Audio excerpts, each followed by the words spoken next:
battle spells. Next up is the Starlight Rookie Edition. Here, new players can complete simple tasks for exclusive rewards. There's also a shop for new players with great discounts to help speed up progression. Well, that just about covers everything. More exciting features are coming in the future. Until next time, we'll be seeing you in the Land of Dawn.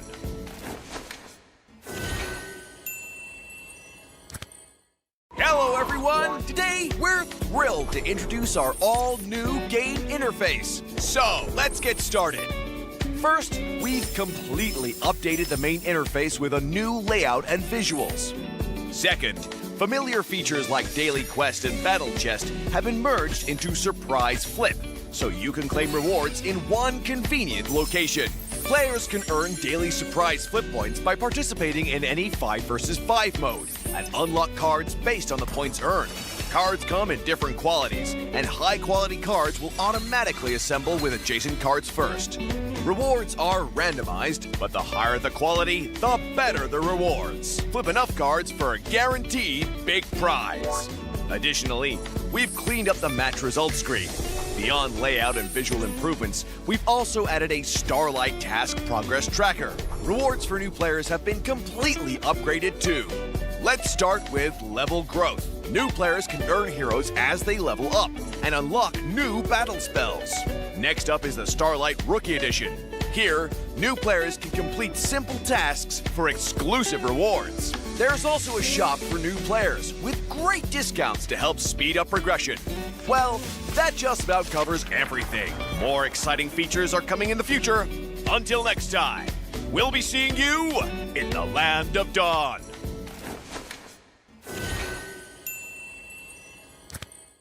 Hello everyone! Today we're thrilled to introduce our all-new game interface. So let's get started.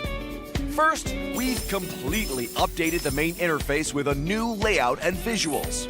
Second, familiar features like Daily Quest and Battle Chest have been merged into Surprise Flip, so you can claim rewards in one convenient location. Players can earn daily surprise flip points by participating in any 5 vs 5 mode and unlock cards based on the points earned. Cards come in different qualities, and high-quality cards will automatically assemble with adjacent cards first. Rewards are randomized, but the higher the quality, the better the rewards. Flip enough cards for a guaranteed big prize. Additionally, we've cleaned up the match results screen. Beyond layout and visual improvements, we've also added a Starlight Task Progress Tracker. Rewards for new players have been completely upgraded too. Let's start with level growth. New players can earn heroes as they level up and unlock new battle spells. Next up is the Starlight Rookie Edition. Here, new players can complete simple tasks for exclusive rewards. There's also a shop for new players with great discounts to help speed up progression. Well, that just about covers everything. More exciting features are coming in the future. Until next time, we'll be seeing you in the Land of Dawn.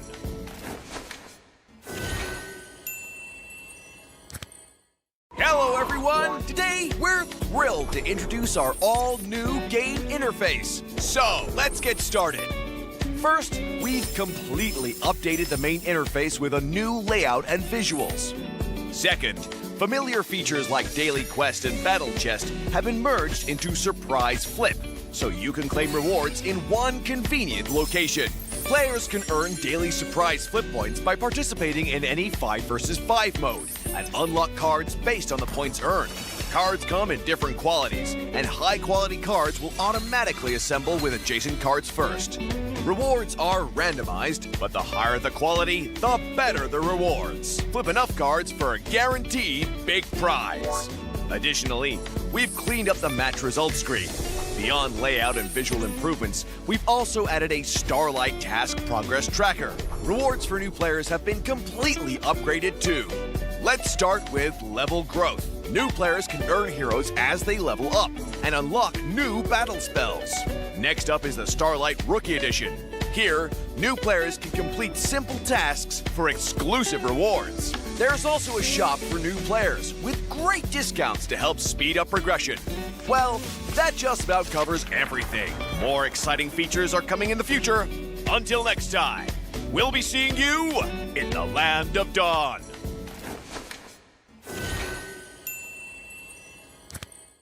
Hello everyone! Today we're thrilled to introduce our all-new game interface. So let's get started. First, we've completely updated the main interface with a new layout and visuals. Second, familiar features like Daily Quest and Battle Chest have been merged into Surprise Flip, so you can claim rewards in one convenient location. Players can earn daily Surprise Flip points by participating in any 5 vs 5 mode and unlock cards based on the points earned. Cards come in different qualities, and high-quality cards will automatically assemble with adjacent cards first. Rewards are randomized, but the higher the quality, the better the rewards. Flip enough cards for a guaranteed big prize. Additionally, we've cleaned up the match results screen. Beyond layout and visual improvements, we've also added a Starlight Task Progress Tracker. Rewards for new players have been completely upgraded too. Let's start with level growth. New players can earn heroes as they level up and unlock new battle spells. Next up is the Starlight Rookie Edition. Here, new players can complete simple tasks for exclusive rewards. There's also a shop for new players with great discounts to help speed up progression.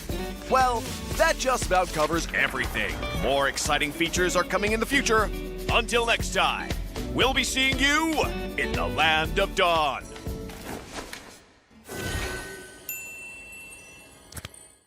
Hello everyone! Today we're thrilled to introduce our all-new game interface. So let's get started. First, we've completely updated the main interface with a new layout and visuals. Second, familiar features like Daily Quest and Battle Chest have been merged into Surprise Flip, so you can claim rewards in one convenient location. Players can earn daily Surprise Flip points by participating in any 5 vs 5 mode and unlock cards based on the points earned. Cards come in different qualities, and high-quality cards will automatically assemble with adjacent cards first. Rewards are randomized, but the higher the quality, the better the rewards. Flip enough cards for a guaranteed big prize. Additionally, we've cleaned up the match results screen. Beyond layout and visual improvements, we've also added a Starlight Task Progress Tracker. Rewards for new players have been completely upgraded too. Let's start with level growth. New players can earn heroes as they level up and unlock new battle spells. Next up is the Starlight Rookie Edition. Here, new players can complete simple tasks for exclusive rewards. There's also a shop for new players with great discounts to help speed up progression. Well, that just about covers everything. More exciting features are coming in the future. Until next time, we'll be seeing you in the land of dawn.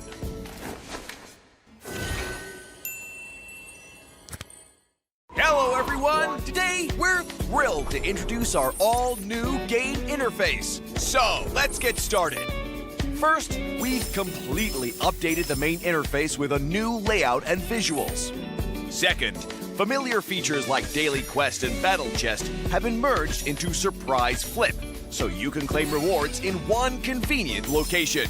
Players can earn daily Surprise Flip points by participating in any 5 vs 5 mode and unlock cards based on the points earned. Cards come in different qualities, and high-quality cards will automatically assemble with adjacent cards first.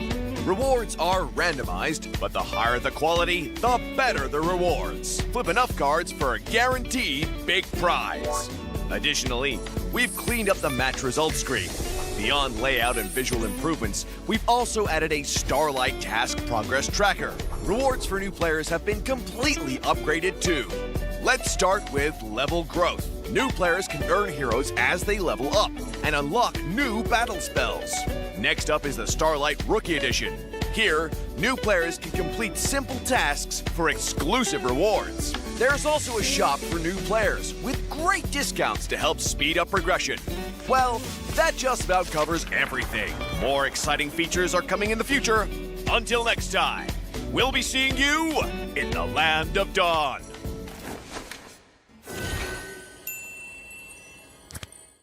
Hello everyone! Today we're thrilled to introduce our all-new game interface. So let's get started. First, we've completely updated the main interface with a new layout and visuals. Second, Familiar features like Daily Quest and Battle Chest have been merged into Surprise Flip, so you can claim rewards in one convenient location.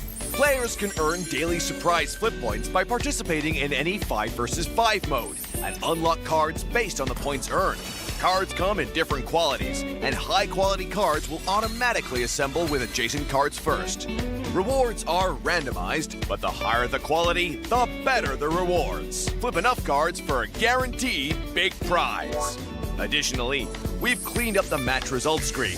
Beyond layout and visual improvements, we've also added a Starlight Task Progress Tracker. Rewards for new players have been completely upgraded too.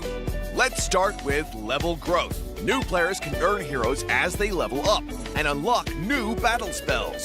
Next up is the Starlight Rookie Edition. Here, new players can complete simple tasks for exclusive rewards. There's also a shop for new players with great discounts to help speed up progression. Well, that just about covers everything. More exciting features are coming in the future. Until next time, we'll be seeing you in the land.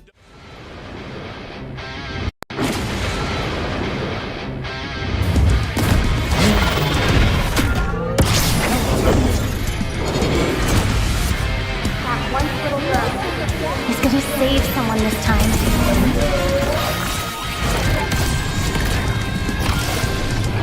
For him, I will be the beacon through these turbulent seas.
I will be the beacon through these turbulent seas.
Good evening, everyone. Welcome back to the Mobile Legends Odisha series season 2. And this is tonight's match. Of course, the best of 5 series that we're going to witness tonight is between S8UL and Peak. And we all know who Peak is. It's Peak to Plummet, who were there on the leaderboards of course, the mythic leaderboards of Mobile 55 Esports India. And they were there for quite a long time, but they are not really there anymore. They are nowhere to be found, nowhere to be seen. But tonight, they are going to go against the team which has been there on the mythic leaderboard ever since the leaderboard even began. And of course, to introduce the teams, I would like to call upon my co-caster tonight, which is going to be Sarah. Sarah, how are you? Hello and good evening once more, ladies and gentlemen. And thank you, Fredo, for the amazing introduction. And of course, like you mentioned, we are here for an amazing lower bracket finals between Team SHUL or Seoul versus Team Peak. Two amazing names in the industry who have been inactive for a while, but now they are back and they are back more than ever. The lineup changes, the practice, the grind, everything has to show off today because tonight Team SHUL is one of them who are looking for redemption to go back up into the grand finals if they win it out tonight, and Peak is one of them who want a redemption against Eternal Torment, of course. So we'll be seeing some amazing drafts and some amazing gameplays tonight, Fredo. Hopefully, we witness some amazing draft, which is already kicked off right now, and we're seeing the Granger being banned on the side of Seoul because I do feel like they are really interested in picking up something else, even though we know that it is not really the meta where a lot of marksmen shine. But of course, the two marksmen that are really able to deliver even in this meta is of course the Granger and the Herith, which has been showing up a lot in the pro scene as well. But tonight we're not seeing any of those options being put forward.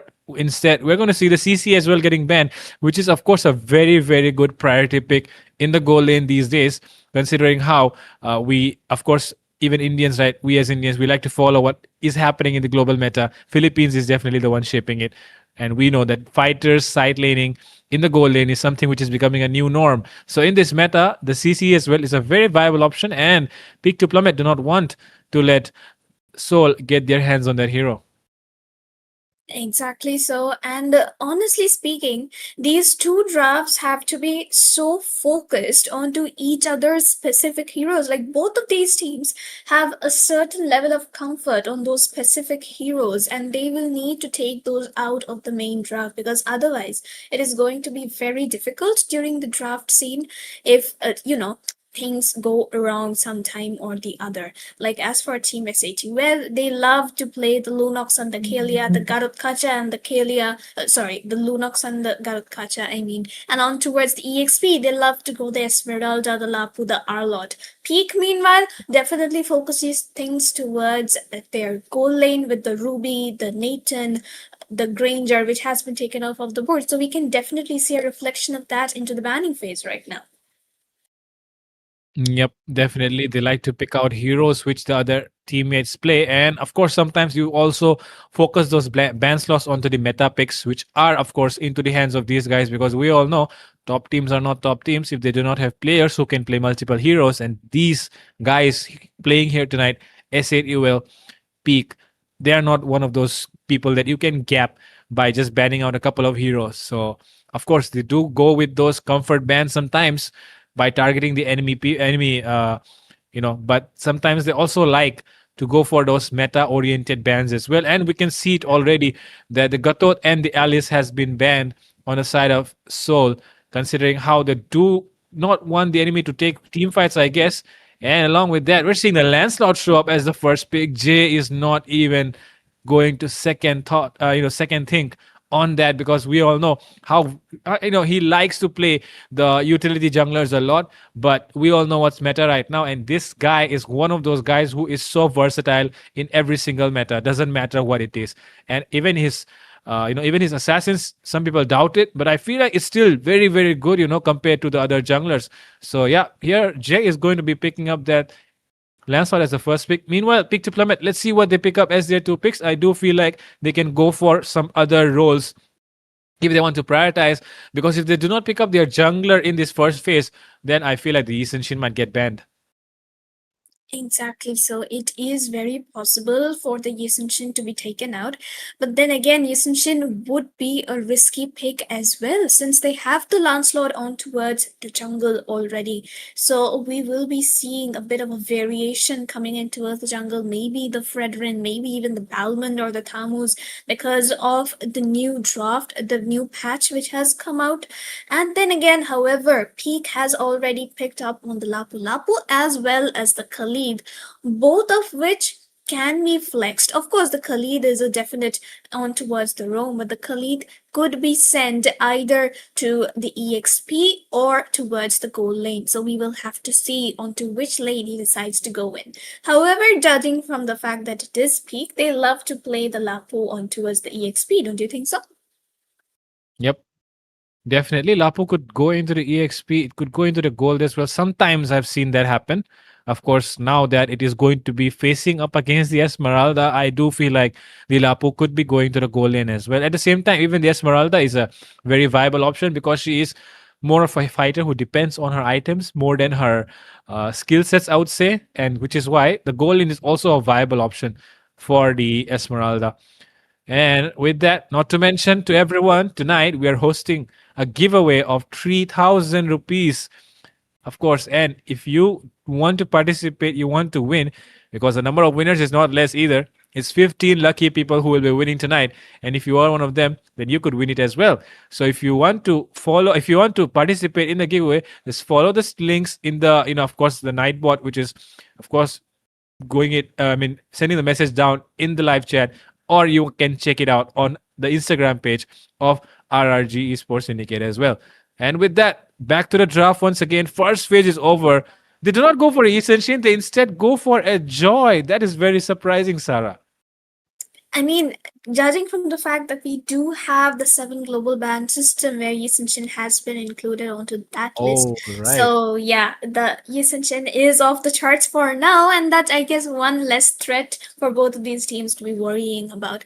But then again, like we are seeing from the draft, the Hilda has been taken out instantaneously. The new patch really enables her to be an extremely annoying roamer, or possibly the even EXP in some cases. So of course, she has been taken out by the side of Pico, and now Team ACTUL needs to decide on what they want to ban out on towards their goal lane. Maybe the Ruby, maybe the Nathan. Both of those are possible choices for Skyzen, or even the Harith on towards the late phase if they want to flex it really a lot. However, they just decide to go in for a mid lane ban, and following that, maybe a Kimmy could be coming up next.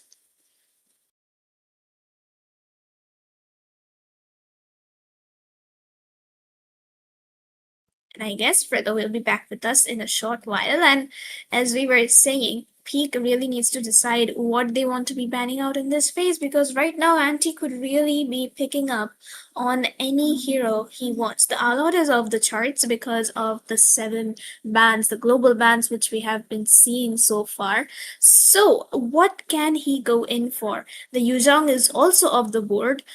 And the other option he has left is possibly the Uranus. And the Uranus and the Esmeralda together into a draft really does work sometimes around, especially to kite around the damage dealers. And Peak seems to be respecting Apex here tonight, and they definitely ban out on that Jawhead pretty easily. Just an instantaneous decision that, hey, let's not give him the Jawhead, because that performance into the upper bracket, the semi-finals up there, he did perform pretty well with the job, letting his team win out that game. As for now, we can see that the 1-1 has been taken off the board by the side of SATUL, and they will be looking to pick up on a possible EXP laner up next and letting Apex get the 5th pick, while Peak would like to go in for their goal laner right here and now, since the mid lane has already been decided by the side of SATUL. And Fredo, if you're back, join us. Yep, I'm back. And with that, we're looking at the draft section, and like you said, the bans which have just happened from the side of Peak to Plummet, very, very obvious. They do respect Apex. We know the prowess that he has on the Jawhead to turn things around entirely by himself. Of course, the Jawhead it does have a lot of burst damage as well, and that is the reason why sometimes it can take out those backliners all alone while he's camping in those bushes. So yeah, with that, coming to the other side though, they take out the Farsa and the 1-1, which is of course pretty good bans as well in my opinion. Now Savage Warrior is going to play the Lunox, which is, I don't know if it is going to be a wise choice or not. You do want a mid laner which can control the game. Lunox is not really a control mage, more of a burst mage, I would say. So yeah, the decision is questionable, but okay. Chip, which has not been into the meta for quite a long time, will make its way into tonight's match in the hands of Apex, of course, the guy who can use it the best in India, I would say. At the same time, Anti is going to play on the Bane. What? That's going to be a swap. That's 100% going to be a swap between the Esmeralda and the Bane, Bane gold lane, poof, and gone. And Esmeralda onto the EXP. Anti on Esme. That's something fun to watch. But of course, as we can see, Peak here doesn't want to stand back. They definitely have the Lunox to melt down the Esme as well as the Chip, whilst Kaizen is looking for another fighter onto the gold lane. So we'll have to see how that one works out for them, because the main thing right now is the Chip pick. And Chip is something that can literally burst down anyone in a matter of seconds with the portal and the ultimate. So Fredo, that's one interesting draft, I would say. Yep, that's very interesting draft, honestly. SATWL are trying to play by the macro game, and they do have heroes which can help it out, especially this Kadita, which is going to be lurking around in the bushes every single time, along with the Chip, which is, of course, another very, very macro viable hero. At the same time, the enemy also has a lot of counters. They have the Lapu Lapu, they have the Ruby, good counters for those engages, which will be coming in from, of course, initiated by Apex. But let's see if they can execute it well, or will SATUL get the better of them tonight in this match. It is the upper bracket finals. The one who wins this goes to the grand finals.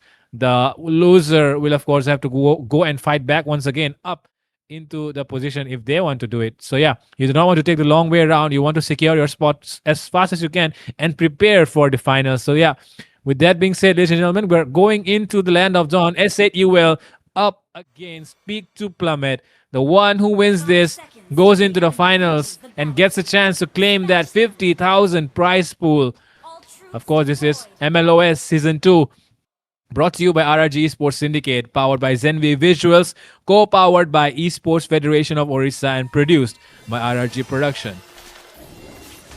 Exactly as Fredo said, ladies and gentlemen, welcome to the first game of the lower bracket finals between Team SATUL and Team Peak. Two amazing drafts, some new picks here and there, and we will be seeing some amazing rotations and gameplays coming in tonight. So grab your popcorns, like, share, and subscribe to the stream. Stay tuned for the giveaway of 3,000 rupees. And as we speak, we can see an early engage coming in. CC managing to escape with 1 EP, but Jay gets taken down by Savage Warrior.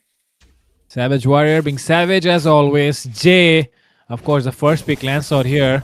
Not really working out in his favor. At the same time, take a look at that. Ricky just stole away that EXP crab as well. Trades as it's happening for now is working in favor of Peak to Plummet. And they're trying to zone away the Bane as well. But of course, Radium is not at all going to be bothered by it. He'll still take those minions anyway. The Wait. It's just stuck in my mouth. Claw cannon, yeah. Crab claw cannon. Yeah. That's a word, right? Yep. It does have the good range, so yeah, that will help him get those minions. Exactly, it does. That's the laning advantage with the Bane. You get a little bit of range, you get a little bit of melee attack damage as well. And now, once again, they're trying to engage on a Khalid, a little bit of aggression onto him, just to get him down before a team fight. Because they know that if the Khalid gets a set, it won't look great for the side of SATUL during the team fights.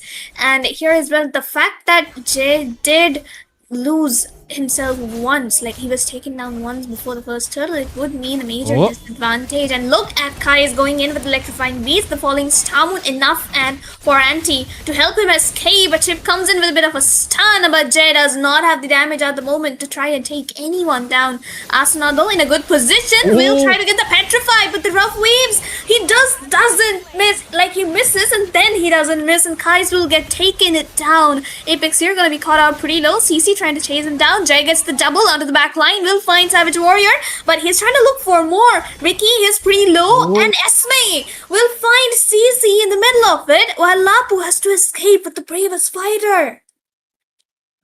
A very good engage there from S8UL. They turned things around, especially after the Asuna came in with those rough waves. You know, the setup was pretty good. He did what he could at, of course, the max potential that you could have seen. I mean, he stunned like 3 people there. Of course, the waves were not really connecting onto the 3 of those though. But right now, Apex as well. He unleashes the beast in the jungle area. But take a look at that. CC will get caught, and so might someone else. Savage Warrior is using his dark form. Anti could be in trouble here. Lot of damage being done. Anti is still alone into the backline. Can Savage Warrior take him down? Ricky comes to help him, and there it goes. And with that, Skyzen as well zoning out the members. They take down 3 members and they get the kills. Exactly. So, like, while Anti and Chip tried to go in for to the back line, they were like Asuna as well as Radium were getting zoned out by Skyzen right away, so they couldn't join the team fights even once. That is exactly what went wrong, I believe. And here, Jay in a bit of a danger, had to use up the retribution to secure that buff. And now, both the teams would be looking to focus on to their gold lane, and that is where things really have to change. The Bane on towards the late game, the Petrify, the rough waves, and the deadly catch at the same time. Good initiation coming in from Asuna right there. We all know what Asuna can do, and that is exactly what we've just seen right now. He is going to lurk in those bushes. He's going to catch you off guard. He's going to burst you down before you know it. At the same time, here, Anti versus Ricky here. He was trying to cut the lanes. Ricky won't allow him to do that, but of course, he uses his bravest fighter to zone him away. Lapu being, of course, countered by Esmeralda's shield. It still does not bother as long as it does not reach the late game, because the Esmeralda does not really have too many things that she can do without those items. And it could be a good time to take a look at the builds going on right now. Already 5 minutes into the game. Good enough farm in the hands of both teams. But okay, some engage could happen in the EXP side. Take a look at the way Asuna is just in that mid lane. Savage Warrior is finding it really hard to clear the lanes without the help of this Khalid. And that's why it's always the red side, the peak to plummet side, which is rotating later. And for that, okay, Apex here, of course, providing vision. Providing a lot of vision, actually. He already scouted out 2 members, so there is not really enough information right now for peak, though. But man, the way Apex just provides information and helps his teammates is insane. True, and look at that, the portal instantly bursted down Kai's right away, and even Lunox, Lapu, everyone is there present, and they're completely brawling it out though, and Anti will find the double in the middle of it. Jay manages to escape with 1 HP with the help of the puncture, but no, is it really over? Kaizen comes into play. We're trying to find Jay, and he will find it right away. CC even baited out his flicker at the same time, but now Kaizen is the one in a bit of a danger. Apex is kind of low and cannot really sustain a Ruby's damage coming in, and even Anti will need to wait it out. There comes the falling star moon. There's the electrifying beats as well, but that should be a pretty easy turtle secure for the side of Team Peak. Yeah, Peak secured a turtle, and they will go and try to scout out the bushes, because of course Asuna is always lurking in those, and we've just seen even Apex could be lurking in those. And if Apex is the one, then you are in more bigger trouble than getting bursted down by a single member, because he will bring the Avengers on your face, and you will be you'll not be able to do anything about it, except if you're Skyzen, you can stun all those 5 members who will come out from the portal. But right now, that is not happening. Apex is still being forced to be in his own jungle area right now. Peak are the one putting pressure in the enemy jungle area. Let's see if something comes out of this. Jay is definitely being scouted out. A lot of information provided here. Ricky is, of course, on the far lane trying to clear the lanes. Only one structure down on the map so far, and it is on the side of Soul, as they've lost 1 tower down on the top side. But yeah, that is not really enough to put enough pressure because you do need some more farm difference, some more map control. And right now, both the teams are still looking for that big advantage. True, like you mentioned, the fact that Peak is the ones providing the pressure on towards the SCTUL's jungle, it does make a difference because if Lancelot and Bane do not get space to farm up or engage, things will be looking really dire on towards the late game because Peak does have more of the sustain, does have the Lunox for the burst, and on Whoa. towards bottom lane as well. Anti definitely getting pressured, so he cannot kite the enemies around as much as he would like to. Here onto the top lane though, are we gonna see an engage? Nope, just some friendly skirmish going on. Definitely just some poking game in the top lane side. Nothing does come out of it. Still, the game is still hanging by a thread. Who comes in? Some engage almost happened there. Guys could be in trouble though. Gets knocked up by the Kadita and will fall. There comes the engage. They try to clap back. Asuna will fall and so might Apex as well. Anti escapes though. Apex still middle of 3 people. But Savage Warrior gets taken down instead by Jay out of everyone. And that was a surprise. Now though, Indra, of course, Radium here is trying his best to survive as well. But let's see if he can do that right now. NT trying to clear the lanes as well. Skyzen all alone left in the middle. He could be in trouble here if he gets caught. But he will be able to escape as well. Meanwhile, Jay, the way he took out Savage Warrior there, I don't think Savage was expecting like that. He definitely didn't. He probably thought that the Khalid is gonna set it up for him and he's just gonna burst him down with the Dark Ultimate. However, Jay just took advantage of it and went in and got the kill and Electrify once more. Skyzen trying to escape with the falling Star Moon. There's just not enough burst at the moment and now Asuna is in a bit of a pinch right there. He's trying to escape and he manages to. Sidesteps 2 flickers nearly and Apex in the middle will find Kai's along with Radium's deadly catch right into the backlines. Jay once more trying to find Skyzen, trying to puncture away his life, but no, he loses his life. Meanwhile, Ricky is gonna take him down. Radium though will find Ricky as well, and now SCTUL is gaining up on the side of Peak, but Skyzen is still the main person dealing out the damage as well as the crowd control at the same time, and they definitely need to take him down. Yep, but will they be able to do so? That is the question. Skyzen, of course, being a master of the goal lane, does know how to position himself well in those team fights. Even if he's playing a fighter, he's really not that easy to be getting taken down. He knows how the role of goal lane works. He's going to position himself well, dish out the most amount of damage. And the fact that he's playing a fighter helps him to, of course, dish out the crowd control as well, like you mentioned. And now the Lord is up. Let's see who approaches it first. It's already 10 minutes. Already 2 minutes that the Lord has been up on the map. No team seems to be interested in taking that down first. Meanwhile, top side, rotation happening towards the top side. Khalid is actually going to try and defend that. But you know that the chip is around as well. Do they actually want to risk it hard here? SCTUL. Very good question, because risking is all it's about on towards the late game now, and Apex spots out the ultimate on to Kai's once more, but he manages to escape it out this once. Jay trying to get the punctures on. Skyzen. Oh, but Skyzen is in a bit of a pinch and he's gonna get taken down right away with the rough waves and the petrify combination. CC also getting melted right away. But Team Soul realizes the danger and also realizes the advantage they have right now if they start off on the Lord. But Kai is trying to come in from the backside but doesn't really commit to it.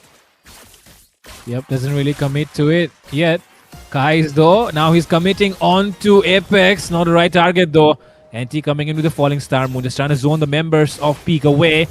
Jay uses the Thornrose. He's taking a lot of hits from CC though. Bottom side, they want to find something it seems. Oh, just clearing the lane it seems like. But yeah, both the teams are definitely looking for that Lord at the moment. SCTUL bringing that Lord towards themselves. Lord dance happening. Who seems to be the one impressing the Lord though? We'll find out really soon.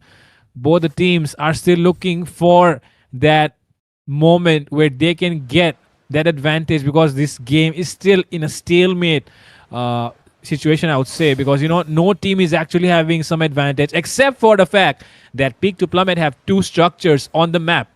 But yeah, that's all that we can have for this game because the goal is all the same. There is not really too much of a difference. Oh my God, Savage Warrior could be in trouble here though, and that is Anti getting a Oh, 2v1 kill. Skyzen could be the one falling next. 4 members onto him. They're coming with the Rift waves okay. and take See? down Skyzen as well. CC might be the one falling next, but he will be able to escape. He's a Khalid after all. But man, that was some Anti. nice fight there from Anti. Definitely good engages, good sustain, and good kiting at the same time. Like, man, that's the EXP standard of India for you. And there we go. He's trying to go in once more with the falling star moon, just zoning away Ricky as well as CC, and even trying to keep Kai's out of the Kai's. Look at Kai's though. He's saving the minion. He's saving the minion from dashes. But is he gonna Uh-oh. get?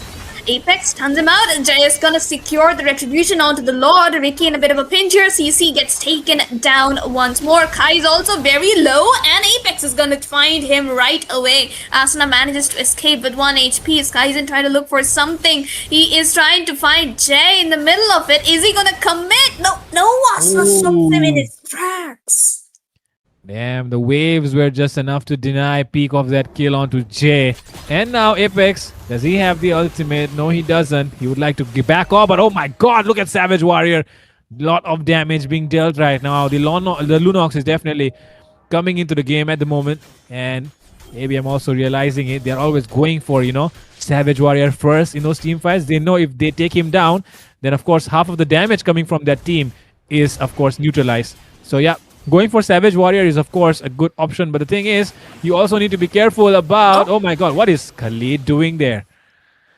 Like, I think he just expected his team to back him up, but he didn't see them going back away for the Lord. I guess a bit of a miscom coming in from the side of Peak. But then again, team SATUL just dominating right now. Finds Kai is in the middle of everywhere. I don't know how Jay does that, but whatever he does, it's amazing work.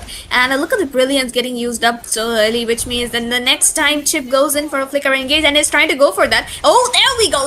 There's the engage out of the back line, but too deep inside the inhibitor onto the mid lane, but the damage from Radium and the Petrify and the Rough Waves combined together means imminent death, and Skyzen and CC have been taken down. Yep, the way Skyzen was just forced to clear those lanes because everyone was just after Savage Warrior, It's usually the mid lane who's clearing those waves or the EXP, but Skyzen being a goal laner, he was forced to clear those waves. Now, the advantage of having structure is not really shown. Oh, Ricky, he wants to go in with the bravest fighter, but does he have enough damage? Does not seem to be the case right now. Savage Warrior coming with the ultimate. Anti still very, very healthy. Will not be getting taken down at all. Apex coming in. He wants to open up the portal onto Savage Warrior. Gets deleted instantly by Asuna. Ricky could be falling as well. They go in with the final execution. Phantom execution. Jay takes him down as well. 2 people taken down inside the inhibitor. And just wild things happening right now, like one corner killing another corner at the same time. And so, whatever you say, Fredo, Team SADUL is so back. They find the kills one after another. Apex's engage was completely on point under that tier 2, and now they can just take down. Oh, it's a wipeout! It's a possible end to this game. Only Savage Warrior is in. He's gonna try and get the Ruby DD combo out there, but he's gonna get stopped into his tracks, and the base is going to fall to the hands of Team SATUL. And that is it. That ends the game. The first game, of course, the one that shows and brings the momentum in the hands of SATUL. The first game is always the most important, sets things up for the rest to follow. And the first game, the show has been nothing less than surprising because I said, well, coming out of nowhere, they were the ones not having structures on the map, but just one push, one fight, and the game was beyond saving for Pick to Plummet. They just lose it all in just one fight, and that is how XWL make a statement as to what is to come next. Let's see if Peak can deal with it, or are they going to be, of course, getting stunned again by the way we were also stunned by the performance that we saw just now. Anti, of course, being the MVP. I mean, he was going 3v1s, 2v1s all alone. Exactly, and despite having three damage dealers, he out damaged all of them to have maximum damage contributed to the enemy team. Of course, I mean there's a saying like whenever you're against SE2L, do not give anti his Esmeralda, and there's a reason why people say it after all. Exactly. You do not want to go after Anti when he's using an Esmeralda, but what you want to go away after is, of course, the giveaway which is going on right now. If you do not know about it, then, of course, check the chat, guys. Check the chat. It is there in the chat. And with that, man, what a match this was, honestly. Sarah, I did not really expect Peak to lose in that way. Like, getting wiped out and your base getting taken down without a lord. What a way. And oh my God. You can see the ranks on the screen right now. Bihar, rank 5, Lunox right now, Savage Warrior. Man, this guy, I mean, he was, of course, busy with exams and everything. We all know how tough it is for youngsters. And when he was, of course, appearing for NEET or something, which is why he took a break. But now he's back. And now he's back in action. But of course, he is not really performing that well into the mid lane with his Lunox. Let's see if he changes the picks or if he comes up with something better next time. Of course, the gameplay that he was showing in this game was definitely not something that we would expect from Savage Warrior, right, back in the day. But right now, he's definitely, of course, just coming back, just grinding up, just warming up. Let's see if this first game was just a warm-up for Peak to Plummet, or is it, of course, the tone that they're going to play with for the rest of the matches. That'll be really interesting to see as well. Exactly. So, and that is it for game number 1, chat. We'll be back with game number 2 very soon. Don't go anywhere and stay active to take part in the giveaway. We'll have the announcement very soon. So, let's take a short break.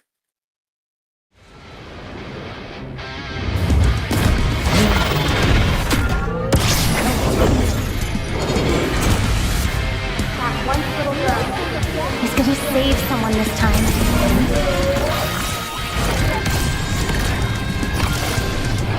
For him, I will be the beacon through these turbulent seas.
the beacon through these turbulent seas.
Hello, everyone. We are back once again with Mobile Legends Odisha Series Season 2. This is the lower bracket finals, and this is game number 2 between S8 UL and Peak. And you know that these guys have just brawled it out in the first match. The way Peak just lost in the first game, despite having a 2-tower advantage, despite having a better, setup potential as well, they still lost the game. And now we're back in action once again for the second one. Joining me on the caster desk is Minato. Minato Sensei is here with us.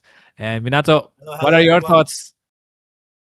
Yeah, I was watching the previous match actually. It was very fun. It was very fun to see that previous match. It was very tough in the middle. I mean, like they were both going through each other. Like it was 7-7 at a certain point, around like minute 8 or something, I suppose. I don't remember that clearly, but they were doing really good.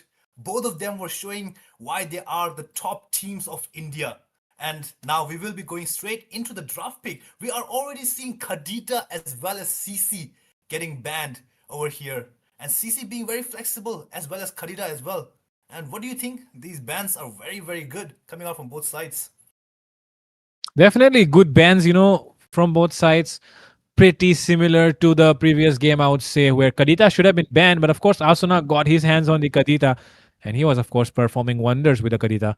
Right now, though, we'll not be seeing that anymore. Peak to Plummet are deciding to respect Asuna. His prowess on the Kadita, of course, kind of unmatched. His prowess on every mid lane hero, actually, kind of unmatched.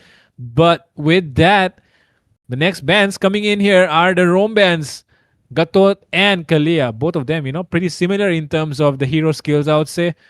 But yeah, both of these getting banned means they're not going to be having those pickoffs or team fights, kind of roamers anymore. Of course, a lot of more options are still open, but they won't get their hands on these meta picks. Let's see what both these teams decide to go for, though, because a lot of options still remain open. Like I said, you of course can go for the utility plus the support combo if you want. You can also try to go for maybe the assassin, which does not really seem to be working in this meta. But we all saw what happened in the last game. Lancelot is one of those heroes, despite being an assassin, which is still the most viable jungle pick. And even the Yi Sun-shin, of course, which is global banned right now.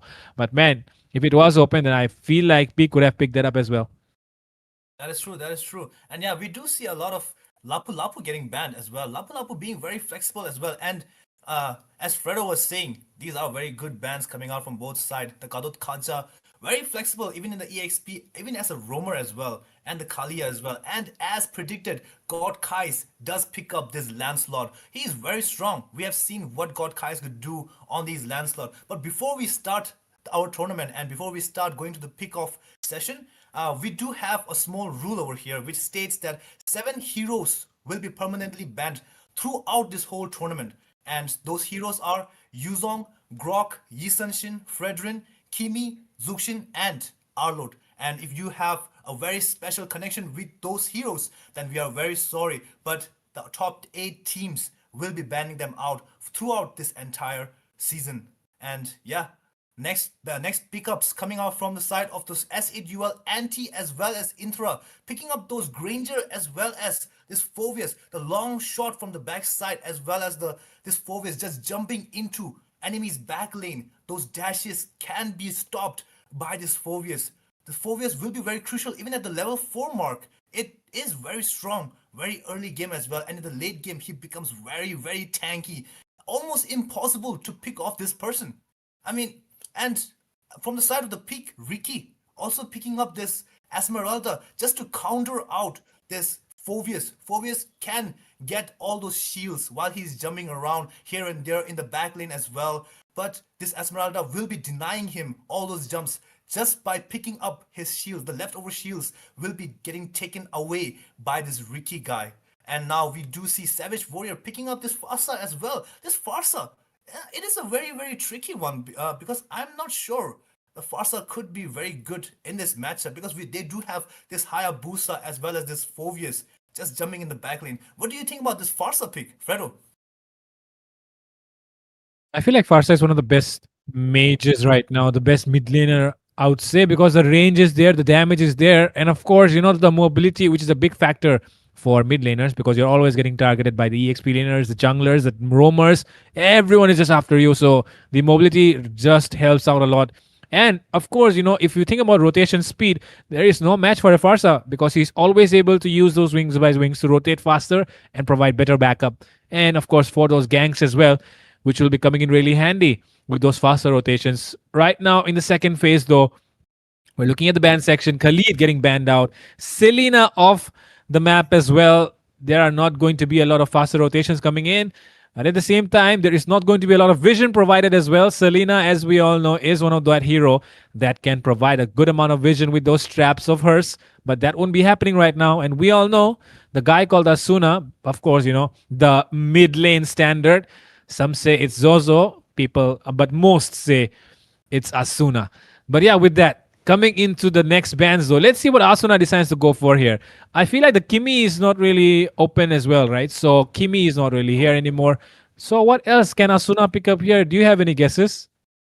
I do feel like Lunox is still open, so Lunox could be potentially picked up here because Lunox is a very strong mage with that. I mean, the Lunox is bad, my bad. I did not see her, but we did saw Novaria getting picked up by Destiny last time when he was playing, so might potentially be. I mean, Novaria, or I have no idea who she can pick right now. I mean, there's Vexana left as well. Oh, but we do see Chip getting banned. In the previous match, Chip was very annoying. Chip was literally in the back lane just using his portals to bringing his whole teammates just on the side of one person of the peak side. And he was just doing a lot of damage. So we do see this Chip getting banned as well. And now we have a Hylos getting picked up by Apex.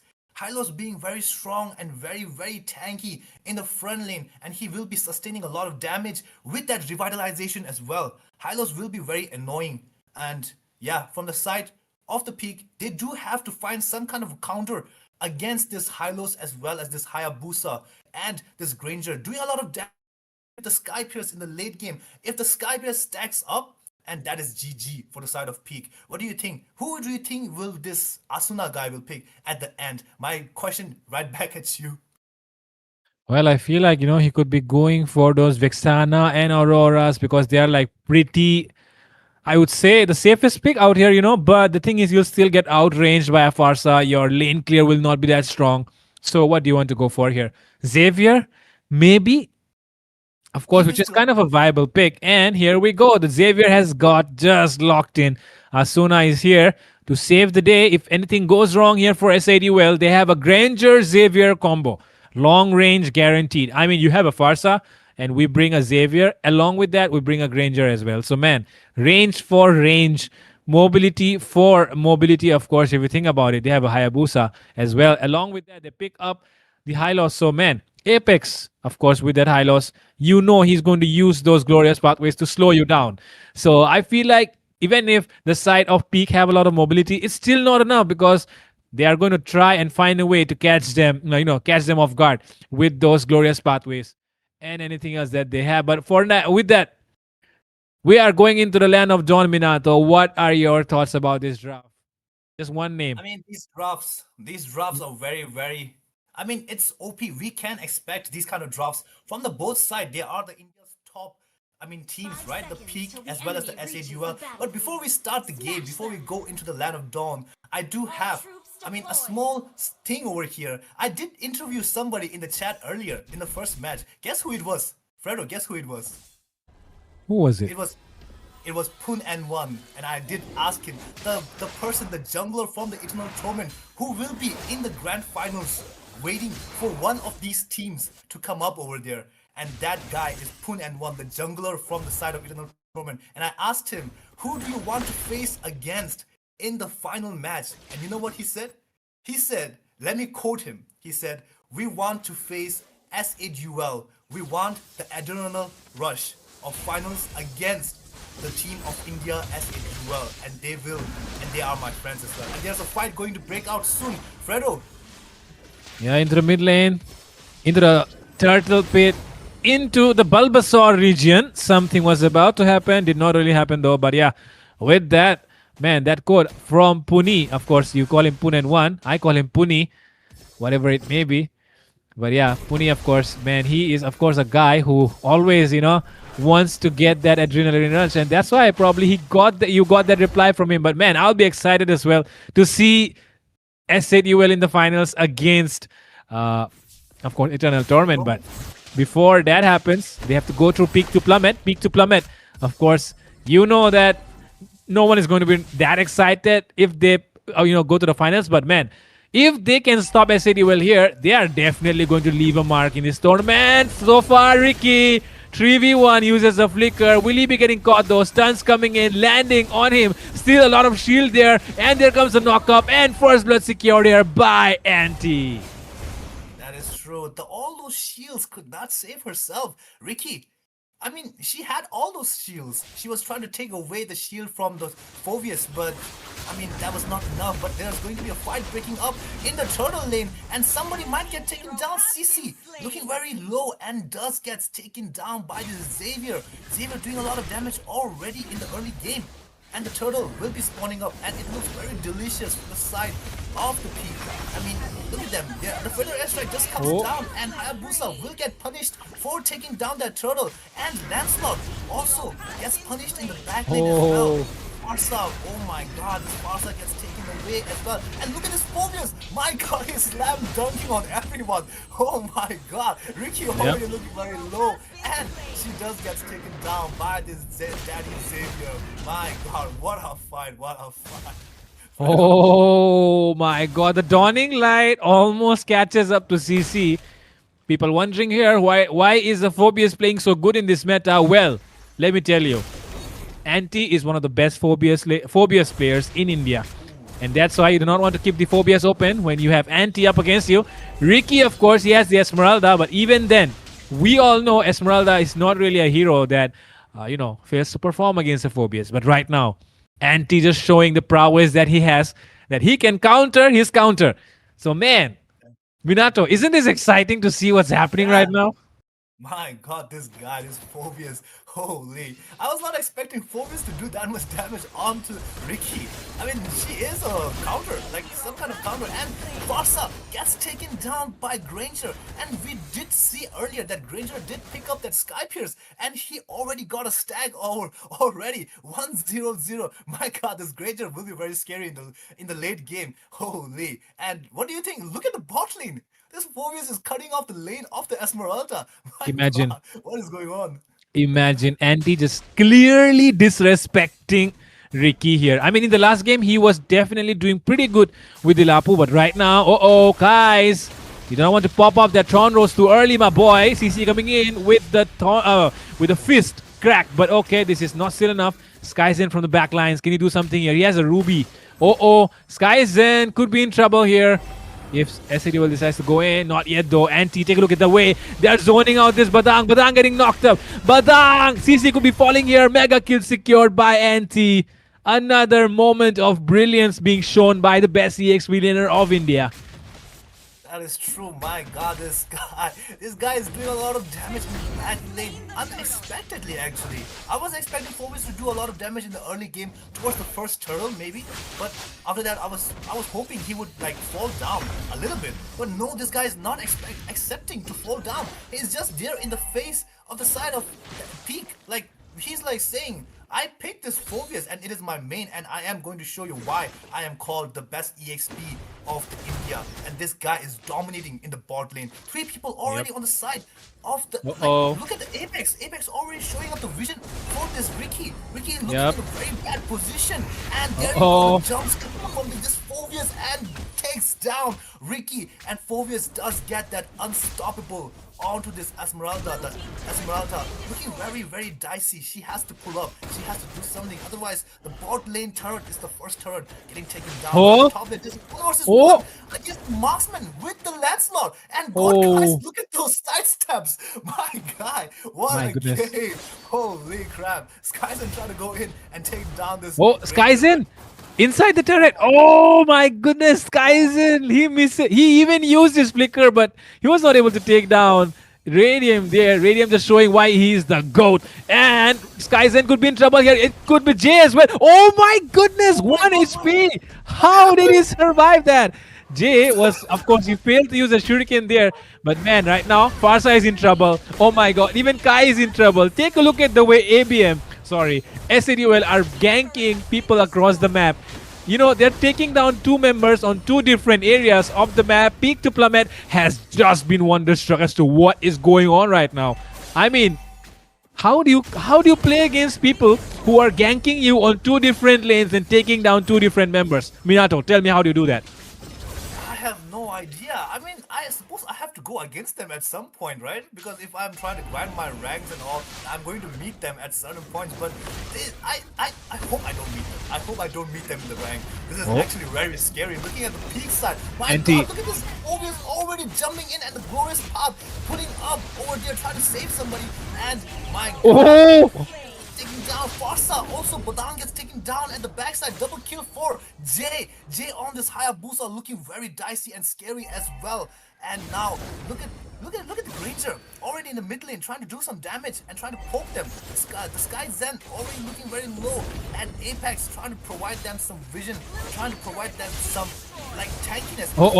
Sky Zen. My God, he tries to go in and try to take down this Granger. Oh my God, what a long shot coming from this daddy Xavier. My God, Pharaoh, what is going on? I have no words to say except Kais could be doing some miracle here if he takes down Radium. But guess what? He might be the one getting taken down instead. Take a look at Anti coming in with those hammers of his, taking down members like they're nothing. Anti. Everywhere you go, it's Anti. If you want to win this match, you have to take down Anti. If you want to fight, you have to fight Anti. If you want to do anything in this world, if you want to win the tournament, you have to go against Anti. Take a look at the way he just got a triple kill. He turned it into a maniac. Out of nowhere, Anti the GOAT for a reason right now. Man, you do not want to leave a Phobius open. I mean, if there is a hero that deserves a global ban, it's Phobius, bro. Bro was literally into their fountain. My guy was literally into their base, on their face, inside their front. I mean, Toro, like, look at his death. Where did he even die? My God. Oh my God. And the Lord will be free for this Hayabusa to take down. And this purple buff also looking very delicious for this Hayabusa as well. He might go and take it down as well. There's Lancelot and the side of the peak looking very dicey. They have to do something. They have to pull up. I mean, the gold gap. Look at the gold gap. My God, it's already 11k gold gap. Holy crap. what happened over here? What happened in this match? I'm casting this match and I don't know what happened in this match. My I don't God, know there's either. a total domination. I don't know Incredible. either, man. The last match was just so, I would say, neck to neck up until the last minute, right? But in this match, it's clearly as it was domination. You can't deny it. Everyone has to accept it. Bow your heads down to the phobias of anti. But let's see if Peak still have a chance. Does not seem to be, Oh, look at the way they go in with the phantom execution. But man, oh goodness. 1 HP escape there from Kai's. But okay, take a look at the way they're coming in with the Lord right now. 4 members. CC gets taken down first. The rest of the members, can they sustain it out? Take a look at the knockup coming in from Anti. Anti still into the backline. He uses the Vengeance as well. Skyzen pulling the wrong member. Apex was the one who got caught with the ammo fended. But now they're trying to sustain it all. One more lane coming into the mid lane. But see, they defended somehow. Oh, Flicker being forced out of the Esmeralda though. And so did the Granger force out of Flicker as well. They will get one inhibitor. They could get one more here. What a defend coming out from the side of the Peak. They are trying to defend their lane. They do not want the match to end so soon.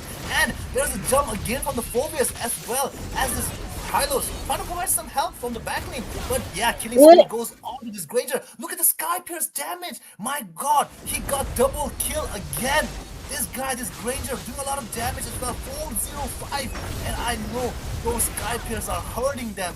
Unstoppable. Coming on to this Granger again. And look at him.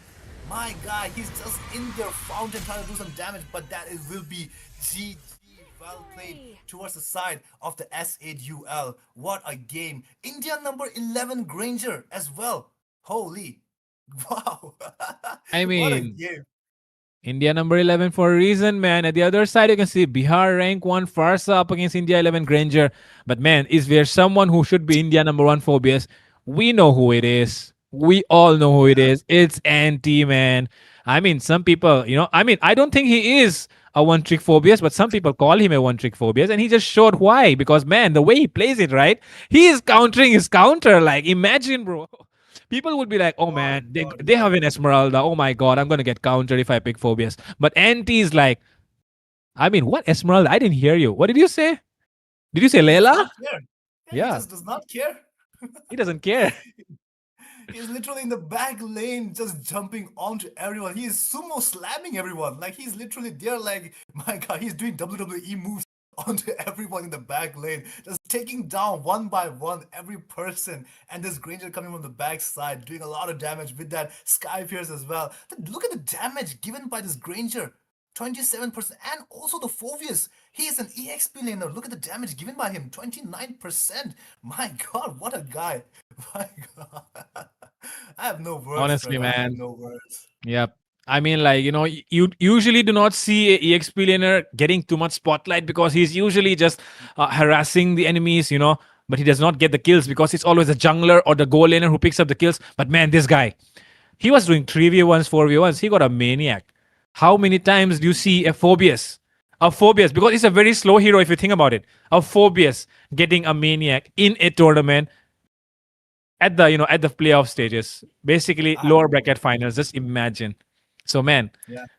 there is something that has to be done here, and that is respect. Respect his Phobias now.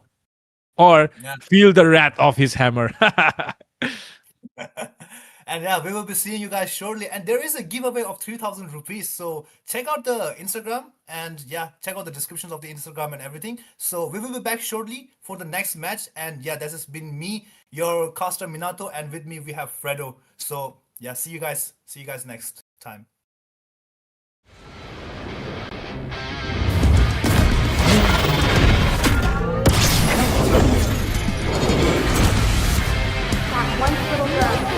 He's gonna save someone this time.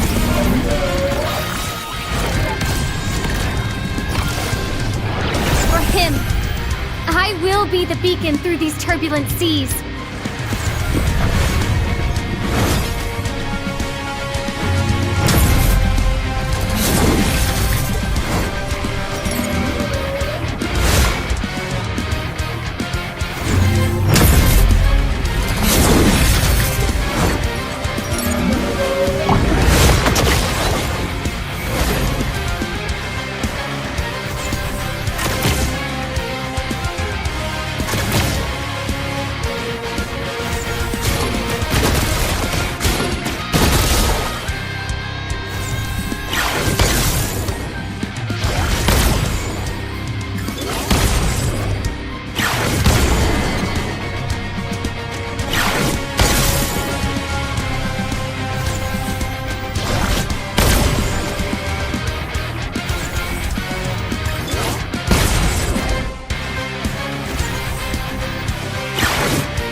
save someone this time.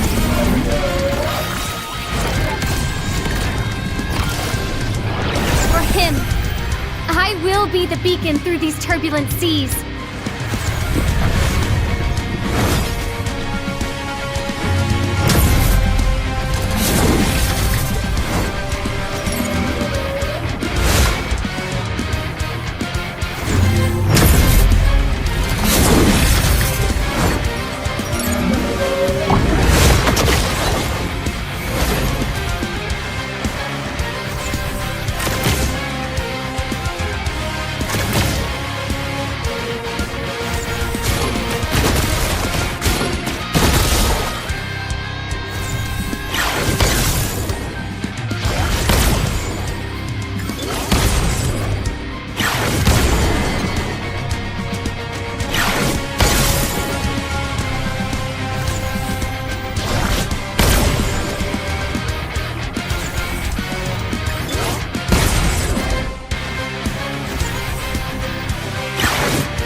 Good evening, ladies and gentlemen. This is the third time I'm welcoming you all to once again the Mobile Legends Odisha Series Season 2. 50,000 diamonds prize pool, 50,000 cash prize pool on the line. And this is, of course, the lower bracket finals between S8UL and Peak. And both these teams have battled it out for the last two matches. This could be a potential third match and the last match. And of course, if this goes into the favor of Team S8UL, then they are going to take the final spot against Eternal Torment. Casting with me tonight is, of course, the one and only beautiful Sarah here. Sarah, what are your thoughts? Once again, you're back for the third game. Do you think this could be the last one? Judging from the momentum that we've seen in the past two games, definitely the last game of the day. Like, for me, it's just a personal opinion, but then again, we have seen Peak go in for those reverse sweeps in different situations in a lot of places. So then again, Peak definitely can pull off a 3-2, maybe. Like, we all are hoping for it in a way to see the fifth game of it 2-2 and then the tiebreaker. But of course, SHUL would be like, we don't want to give you that advantage of going up to match point yourself, and we'll just take the clean sweep for ourselves. So, yeah, we'll have to see. And judging from the current bans and that is coming out from these two teams, can definitely see the Gatot and the Lapu Lapu getting targeted, while the CC and possibly the Kalia up next going to be marked up by Team Peak. Yep, let's see what happens this time around. Peak to Plummet. Can they do what they have always done? Coming back from behind? Or is S8UL the one who always have been the ones who lead the matches? And they always like to do that. That's what they've always done. Being on the leaderboards for a long time as well. Nobody really touching or even coming close to them. If you think about longevity, yeah. Even though they have not played a lot of tournaments, they've always been there because they're always active somehow or the other. Right now, though, the one who needs to get active is not S8UL, it's Peak to Plummet. They have to use 100% of their mind because the title of the MLOS Season 2 is on the line. But yeah, with that, the ban section is looking pretty obvious. But one ban which I would like to see from the side of Peak to Plummet. Just ban out the phobias, bro. The Phobius or even the Lancelot, because they gave guys the first pick onto the Lancelot and they got punished so heavily for that, Fredo. Yep. And SHUL here definitely banning out of the EXP laners. They don't want to deal with the Alice, they don't want to deal with the Lapu, while Peak also retaliating in the same way with one Baxia getting taken out and then the CC taken out by them. In the first match, they did ban out on the Kalia, so they might just go in for that once more. But that would mean Jay gets to pick up on the Lancelot for himself. And then Peak could, of course, counter it with the Phobians themselves. So we'll have to see what their game plan is in their minds right now. Let's see what is in their minds, of course. The bans are definitely saying something about the side of S8UL. They are not looking to take a lot of team fights or something. I don't know. They're probably looking for pickoffs. That's what their draft speaks to me. Peak to Plummet Oh, once again, they're Oh, respecting the Kadita. They remember the trauma that Asuna just gave them in the first match. That's why, being on the blue side once again, they will not let their hands on this Kadita. With that, though, Apex, oh, this time they do not yep. ban the Kadita. And the Kadita, sorry, Kalea, and Kalea is open. So the other fish will get picked up here. And honestly, even if Pete here go in for the Lancelot or the YSS for themselves, SCTUL is just gonna counter it with the Phobias for themselves, or even go in for Esmeralda towards their goal, and it could be anything at this point. Peak though, they could still go in for the Khalid on towards the Roman. Ricky here with a proper answer this time around, locking the, you know, the Phobius for himself, and Radium here in a little bit of a fun mood for himself, just showing up the Minotaur on towards the goal lane. But of course, hopefully, hopefully he does not pick that up. So yeah, it's all right. It's Radium though, he can literally pull off anything. So we'll have to see. Yeah. Asuna here definitely just gonna flex it on towards the mid lane. He could go in for the Kagura, and yep, that is exactly what he does. A good pick against the Lunox can easily burst out the brilliance and also protect herself by using the umbrella in the opposite direction when Lunox uses up the Dark Ultimate. Yep, both these heroes in the mid lane, Kagura, Lunox, both of them are actually very highly mechanical heroes if you think about it. And we're seeing the mechanical gods play themselves. But Savage Warrior, the first match is something that you would want to forget and lock in this time, because this time things are going to get really interesting. But yeah, seems like there is a pause in the draft at the moment. It will just be a short one, hopefully, because we are really excited to get into the match as soon as we can. For now, though, the Balman just showing up right now from the side of SIDUL. And if I remember it right, Sarah, they were knocked out from the upper brackets when they actually picked up the Balman. I mean, it is a possible. I think it was the Thamus though, which Oh, yeah, JFI yeah, yeah. down towards the jungle. Yeah, it was the Thamus. So a good question here is to maybe they are facing a bit of the technical glitches, because it is quite possible since we do have the pause in front of us right now. And honestly, if it is a technical glitch, then I believe the Barman pick could be changed out, or yeah, it's just up to the verification which is going to take place. But even if it does not take place, the Balman could be a solid choice, since after picking up the Cursed Helmet on the Radiant, can easily soak down the Lunox's damage and even sustain against whatever tank you pick that Peak is going to aim for. Some people out there wondering if this Balman will get a Savage or something. I don't know. I'm not really sure about that, especially with, I mean, the fact that they have a Kalea as well. They're probably going for a pick off kind of gameplay, not a team Yep, fight kind of gameplay. exactly. So, Savage, unlikely, but Maniacs could be possible. Even that is kind of unlikely as well. But man, one thing that I would like to, just hope is, I mean, I don't really want it to be a clean sweep. Honestly, clean sweeps are kind of boring.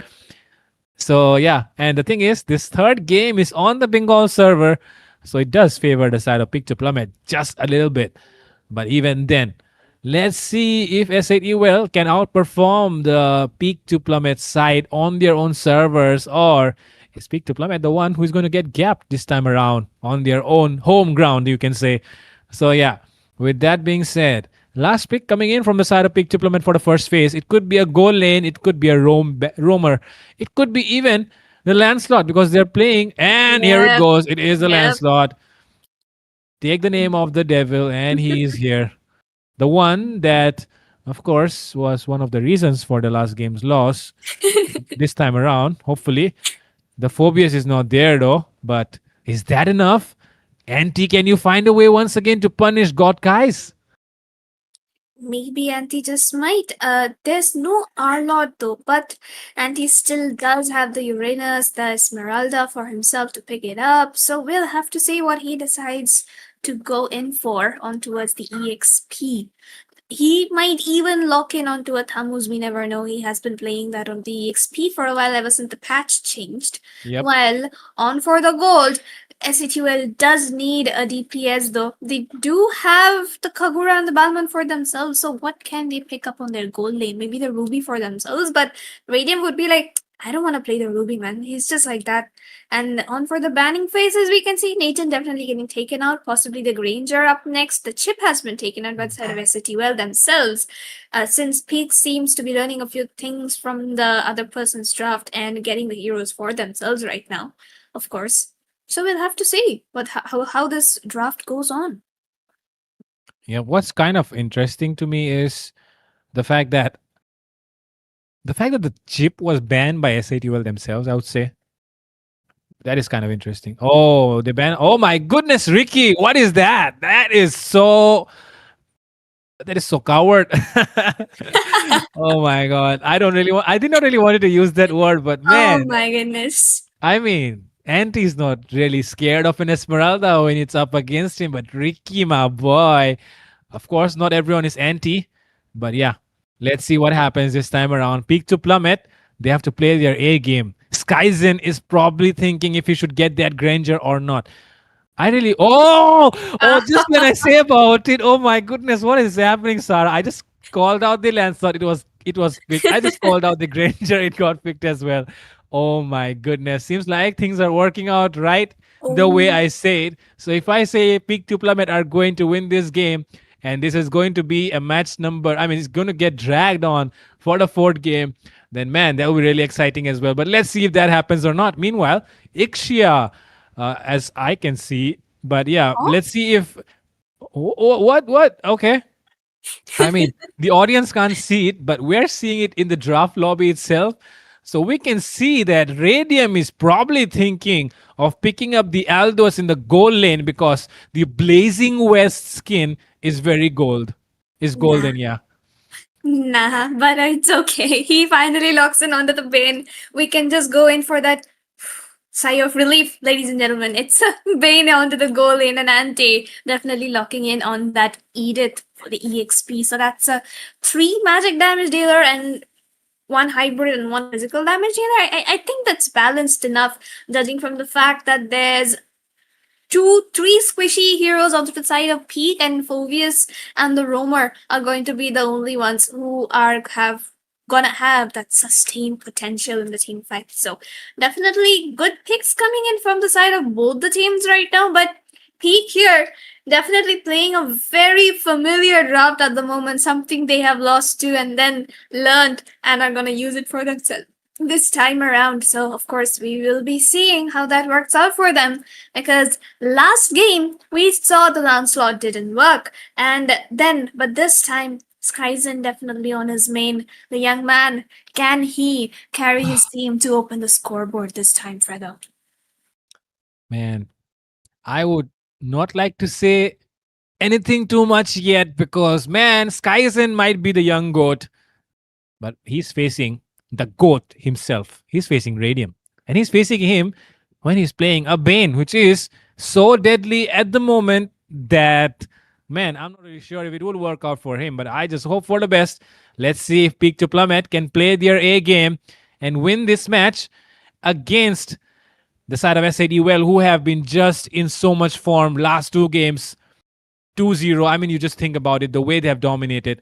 And right now we're into the third match, ladies and gentlemen. Let's see SADUL versus Peak. Let's see who wins this one. Is it going to be SADUL taking a clean sweep and, reserving their seat, booking their ticket into the finals of MLOS Season 2? Or will it be Peak to Plummet making a comeback after a long hiatus? We'll be finding that out tonight. It's your caster, Fredo, alongside me, Sarah, and we are your casters for tonight's match. And do not forget about the giveaway, guys. It's still going on the Instagram. Definitely, Fredo. Like you mentioned, join in on the 3,000 rupees giveaway on RRG Esports Syndicate Instagram page. Follow to join in. That's all. And for now, this is the match point game for the side of SA2L. Peak still waiting to open the scoreboard for themselves. Can they secure a match for them and drag it to game number 4? Or is SHUL going to clean sweep back in form after a long time? We will be witnessing that in this very game. Standard rotations at the moment, no such engages coming in by either team. However, who is gonna get the first blood and who gets the advantage at the turtle is going to define the majority of the direction of this game. Exactly. Who will get the turtle? And of course, the fact that they have a Phobius and an Edit is going to be really interesting. Oh my God, Ricky boy. You do not want to get lifted up inside the turret like that, even though you're a Phobius. Man, that was so close right there. I thought he will pop off his flicker, but he didn't. That is kind of brave from Ricky, I would say. Exactly, like he saved it because he knows that the next time a flank comes onto him, he would just get melted down if he does not have the flicker on for the escape. And here, definitely we can see the pressure that Team SHUL is providing onto us EXP lane.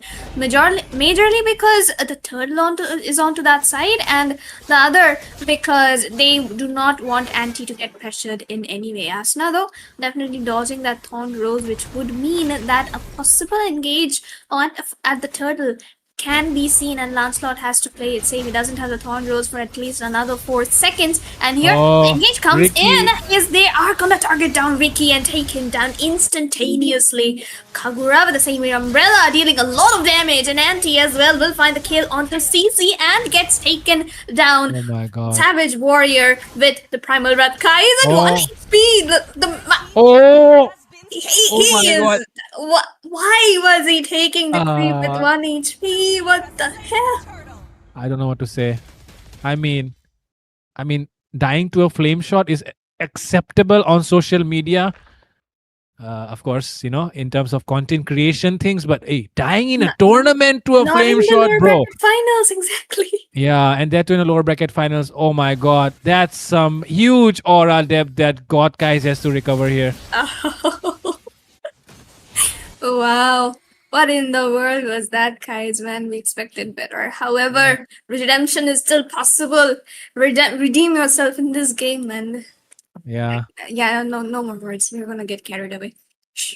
Okay. Yeah, let's not get carried away. Yep, Let's just maintain some professionalism here, even though we know, if we were not really casting here tonight, then we would definitely be having fun, just talking about the way things are happening right now. And take a look at the way they're trying to gain control back of the map. But Apex, he always has that ultimate available, so it's not really safe even for this high loss, because he's going to get picked up and thrown, and he's going to get bursted down by Jay with that hammer slam of his.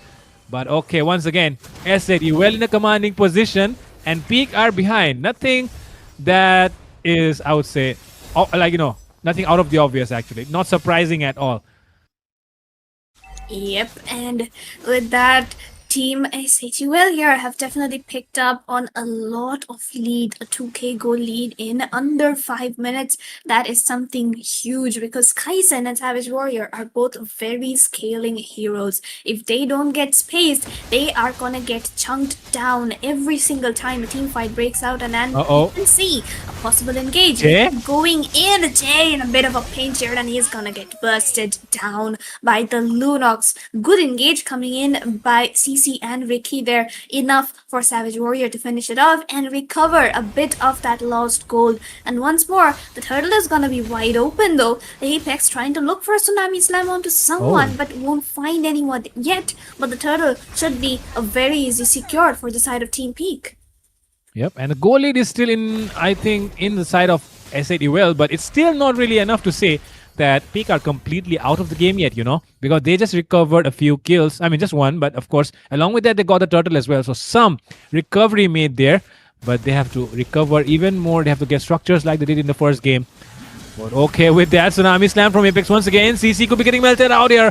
Oh my goodness, Hylos, will you survive that? 4 members ganking on him, and Savage Warrior could be the one getting taken down next. Anti dealing a lot of damage on that edit.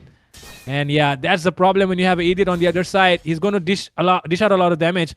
He's going to take a lot of damage as well. And right now, he seems to be dishing out more than he's taking. So yeah, with that, top side, 1v1 with the junglers. Nothing comes out of it though. They lose a turret bottom side, Peak to plummet. Losing control of the map at the moment.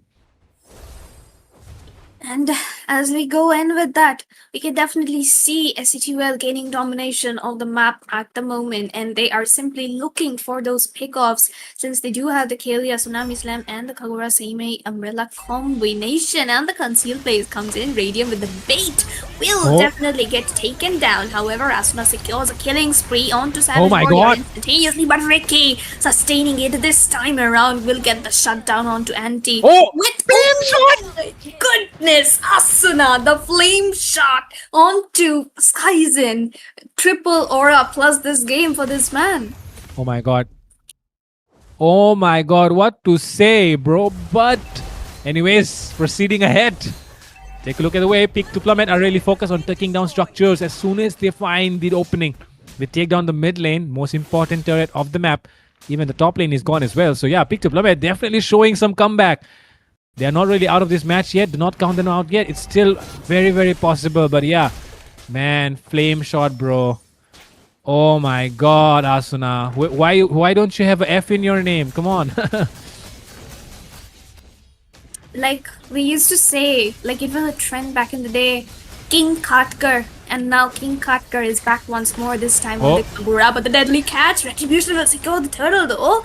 And there's guys. damage being dealt, and Asuna with the TikTok combo will definitely help to secure a kill onto Ricky, getting a little bit of that shutdown which was necessary since the Phobius was creating a bit of an issue during the team fights. But Team SATUL hasn't given up, they're still looking for the mid-tier one. CC though sustaining Jay a into lot the back to line. defend it. Oh, but Jay, he's going in a little too deep and all by himself. Will get chunked down a bit though. However, definitely beats the Phantom Execution from Kai's as well as the Thorn Blows. And I don't know why Kai's is trying to 1v1 a Balmond right here. He doesn't have the puncture and he gets busted down. Oh my god. That's what you call tung. You know, tung on your head. That's what you call.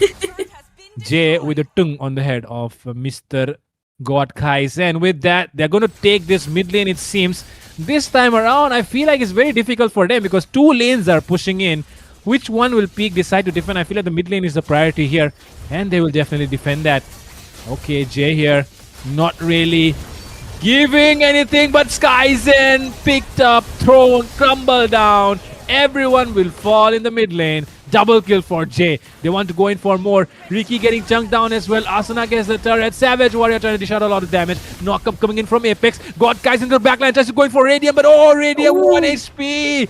Kais tried his best, but not enough damage on him. Lack of farm. But yeah, that was a decent try there from Kais. But man, that is not really enough yet. They need to farm up a lot more. Now though, the goal lead is in favor of SATUL. And seems like the control of the match is going slowly and slowly shifting in the favor of SATUL. Peak to Plummet. They really need to step up their game because they're losing control of the map. They're losing control. Oh, top side, 1v1 happening. Oh, again, maybe. But Primal Wrap, Flicker. Oh, he is trying to get Asuna. something. But, okay, what?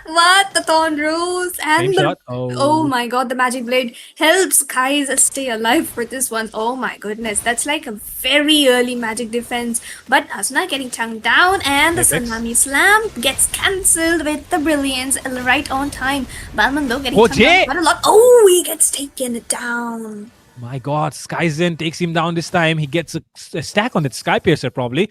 And now they can try their luck on getting this Lord. But yeah, SATUL is not going to let them. Oh my god, Asuna. Oh my god, this guy, bro. What is he doing? Is he... Bro is playing like he's in an edit right now. And at this point, he's trying his best to take down members once again. Ricky gets shut down though this time by Skyzen. Skyzen still having those stacks, but man, Sarah, how do you tell this guy he's playing a tournament and he's not in an edit? How do you let this guy know that?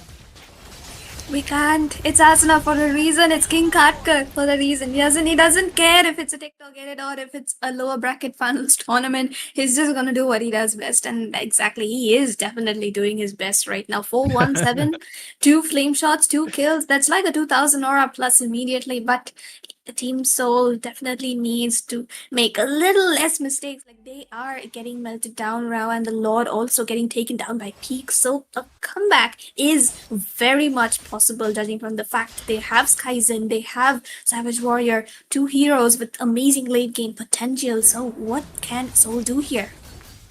Oh my god, let's see what they can do here. They're definitely trying their best to defend this.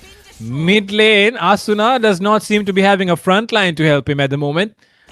And with that, this mid lane could be definitely getting melted before you know it. And there it goes down. Mid lane already taken down. They have the golden shield though, so this Lord should not be a problem at all. But oh, Apex, he goes in with the Tsunami Slam combo. And guys, the guy called Kais will get taken down once again. Ricky, Apex. Oh, they still want to engage, it seems. Because Kais is down, they're getting really cocky.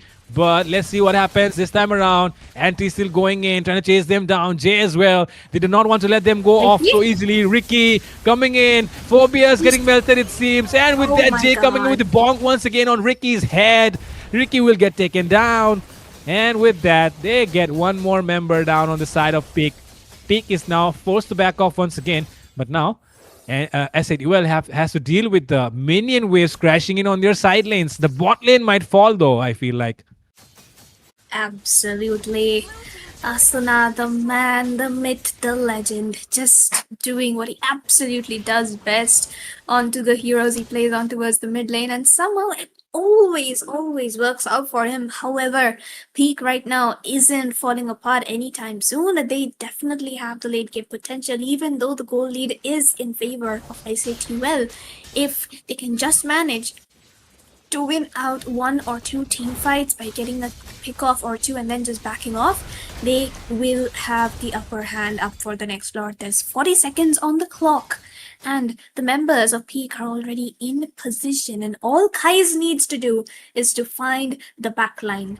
There isn't any backline there because Asuna can technically be anywhere. However, if they do go for a front to back engage like they are right now, okay. Why? Oh, Apex! Oh my god! Skyzen! Oh my god! Poor little boy!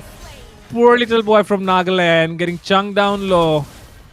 Almost, man. I feel really bad for Skyzen. He should have come in with a Purify, but man, the Flicker is not really helping him. I mean, why would you pick a Flicker when you're having a Kalia on the other side? Skyzen, my boy. Do not want to be making such mistakes. But well, for now, Kais is definitely trying his best to, of course, out macro the enemies, but it will be an easy Lord here for SATUL. There should be no contest, or will there be something happening? Kais, he does have the ping advantage. Will he get... Oh my god, take a look at the way Apex is coming in as well though. Oh, Kai is still going in. Kais is very low. Kais could fall here. Oh my god, Radium coming in, killing Kais there. Gets a double kill actually. Could be turning into a triple right now. But man, what happened to Kais?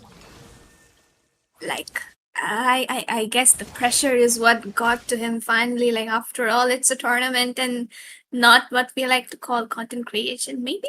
However, even under that pressure, Team Peak has been performing really well, especially Savage Warrior and Skyzen, and that little micro mistakes where Skyzen doesn't have the Purify, like even the Lunox is on Purify, just because of that Kalia into the hands of Team SATUL. So Skyzen should have picked it up as well, but right now the Lord is going to be charging in. A Glorious Pathway is going to delay things a bit. The Deadly Catch dealing a lot of damage. The Tsunami Slam gets cancelled out. The Oh my god! Available, but onto the backline they find Skyzen again, and Asuna will find Ricky onto the backline. Jay with the killing spree, the base wide open, and there's only a high loss to defend it. Fredo, this might this is game over for the side of Team Peak. Huge kudos to them for securing the third place into MLOS S2, but Team SATUL is back into the grand finals. Can't say too much this time around to try and defend the performance of Peak to plummet. They have been dominated, and they have been dominated very heavily. I mean, look at the guy carrying the entire SATUL at this point. It's already very obvious. They are riding hard on Anti's back. And Anti's back is probably very tired right now. He has just played 3 matches back-to-back, carrying 4 members like that. MVP back to back. Man, that means something. That means you are one of the backbone of the team, and Anti right now just proving what he's worth. 2 MVPs back to back. And he was not even bothered by the bans that were focused on him, you know. They banned out, I mean, they picked the Phobias, they banned out the Esmeralda. He picks up an Edith. Who would have thought of going for an Edith in this meta, you know? But he thought of it and he executed it so well. But yeah, with that, we're here and we have the finalist of MLOS Season 2. We already have Eternal Torment, but the next finalist is going to be none other than S8UL, ladies and gentlemen. Absolutely, Fredo. And with that, this is going to be a clean sweep coming in from the side of S8UL. 3-0 secured in the best of 5 and right back against Eternal Torment tomorrow night. Can they find their redemption or are they going to meet the same fate again? It's going to be a BO7, so definitely make sure to tune in and support your favorite teams. Unfortunately, this is the end for Team Peak. They did manage to secure top 3 though, so definitely that is something huge, ladies and gentlemen. With that, this was me, Sarah, alongside Fredo, and we'll be taking our leaves. Have a good night. Everyone, today we're thrilled to introduce our all-new game interface. So let's get started. First, we've completely updated the main interface with a new layout and visuals. Second, familiar features like Daily Quest and Battle Chest have been merged into Surprise Flip, so you can claim rewards in one convenient location. Players can earn daily Surprise Flip points by participating in any 5 vs 5 mode, and unlock cards based on the points earned. Cards come in different qualities, and high-quality cards will automatically assemble with adjacent cards first. Rewards are randomized, but the higher the quality, the better the rewards. Flip enough cards for a guaranteed big prize. Additionally, we've cleaned up the match result screen. Beyond layout and visual improvements, we've also added a Starlight Task Progress Tracker. Rewards for new players have been completely upgraded too. Let's start with level growth. New players can earn heroes as they level up and unlock new battle spells. Next up is the Starlight Rookie Edition. Here, new players can complete simple tasks for exclusive rewards. There's also a shop for new players with great discounts to help speed up progression. Well, that just about covers everything. More exciting features are coming in the future. Until next time, we'll be seeing you in the Land of Dawn.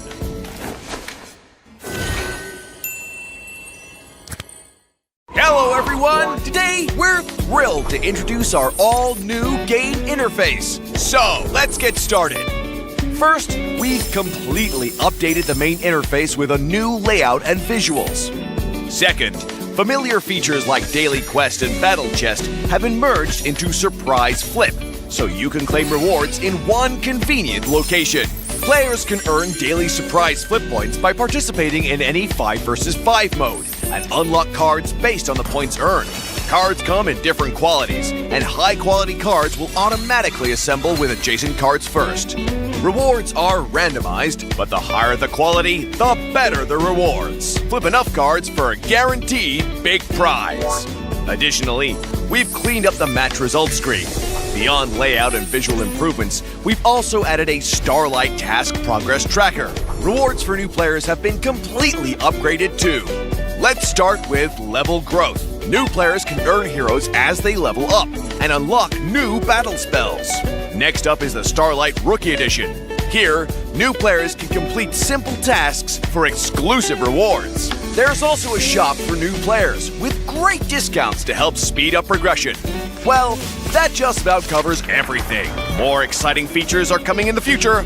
Until next time, we'll be seeing you in the Land of Dawn.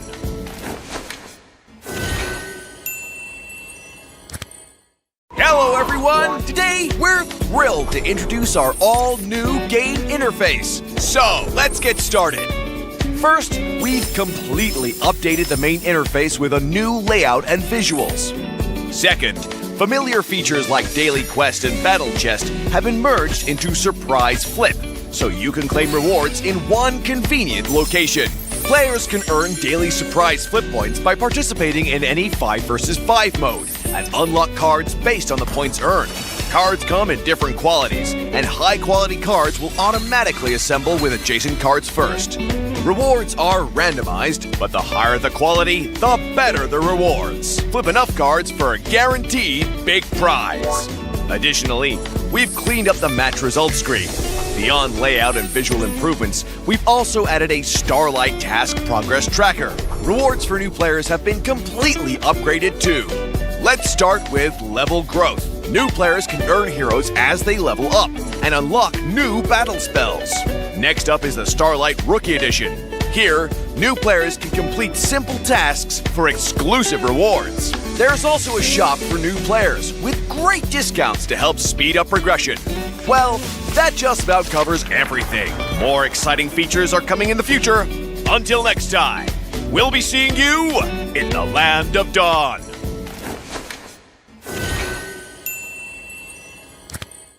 Hello everyone! Today, we're thrilled to introduce our all-new game interface. So, let's get started. First, we've completely updated the main interface with a new layout and visuals. Second, familiar features like Daily Quest and Battle Chest have been merged into Surprise Flip, so you can claim rewards in one convenient location. Players can earn daily surprise flip points by participating in any 5 vs 5 mode and unlock cards based on the points earned. Cards come in different qualities, and high-quality cards will automatically assemble with adjacent cards first. Rewards are randomized, but the higher the quality, the better the rewards. Flip enough cards for a guaranteed big prize. Additionally, we've cleaned up the match result screen. Beyond layout and visual improvements, we've also added a Starlight Task Progress Tracker. Rewards for new players have been completely upgraded too. Let's start with level growth. New players can earn heroes as they level up and unlock new battle spells. Next up is the Starlight Rookie Edition. Here, new players can complete simple tasks for exclusive rewards. There's also a shop for new players with great discounts to help speed up progression. Well, that just about covers everything. More exciting features are coming in the future. Until next time, we'll be seeing you in the Land of Dawn.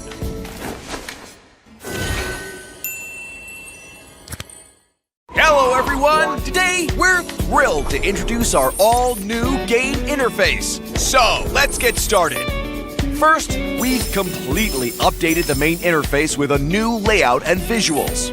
Second, familiar features like Daily Quest and Battle Chest have been merged into Surprise Flip, so you can claim rewards in one convenient location. Players can earn daily surprise flip points by participating in any 5 vs 5 mode and unlock cards based on the points earned. Cards come in different qualities, and high-quality cards will automatically assemble with adjacent cards first. Rewards are randomized, but the higher the quality, the better the rewards. Flip enough cards for a guaranteed big prize. Additionally, we've cleaned up the match result screen. Beyond layout and visual improvements, we've also added a Starlight Task Progress Tracker. Rewards for new players have been completely upgraded too. Let's start with level growth. New players can earn heroes as they level up and unlock new battle spells. Next up is the Starlight Rookie Edition. Here, new players can complete simple tasks for exclusive rewards. There's also a shop for new players with great discounts to help speed up progression. Well, that just about covers everything. More exciting features are coming in the future. Until next time, we'll be seeing you in the Land of Dawn.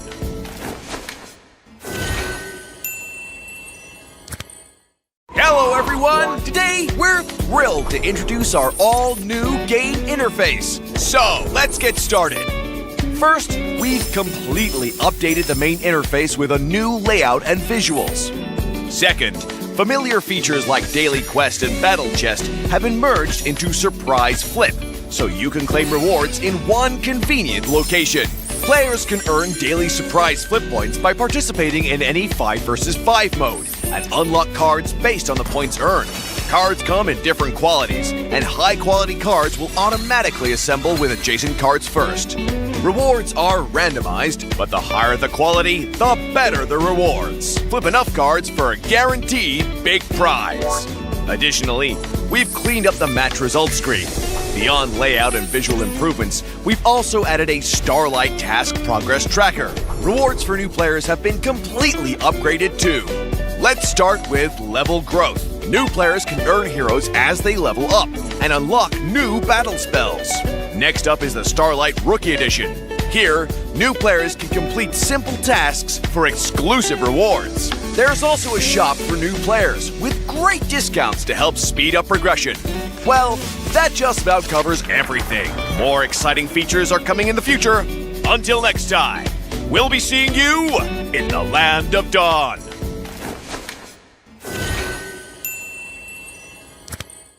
Hello everyone! Today, we're thrilled to introduce our all-new game interface. So, let's get started. First, we've completely updated the main interface with a new layout and visuals. Second, familiar features like Daily Quest and Battle Chest have been merged into Surprise Flip, so you can claim rewards in one convenient location. Players can earn daily surprise flip points by participating in any 5 vs 5 mode and unlock cards based on the points earned. Cards come in different qualities, and high-quality cards will automatically assemble with adjacent cards first. Rewards are randomized, but the higher the quality, the better the rewards. Flip enough cards for a guaranteed big prize. Additionally, we've cleaned up the match result screen. Beyond layout and visual improvements, we've also added a Starlight Task Progress Tracker. Rewards for new players have been completely upgraded too. Let's start with level growth. New players can earn heroes as they level up and unlock new battle spells. Next up is the Starlight Rookie Edition. Here, new players can complete simple tasks for exclusive rewards. There's also a shop for new players with great discounts to help speed up progression. Well, that just about covers everything. More exciting features are coming in the future. Until next time, we'll be seeing you in the Land of Dawn.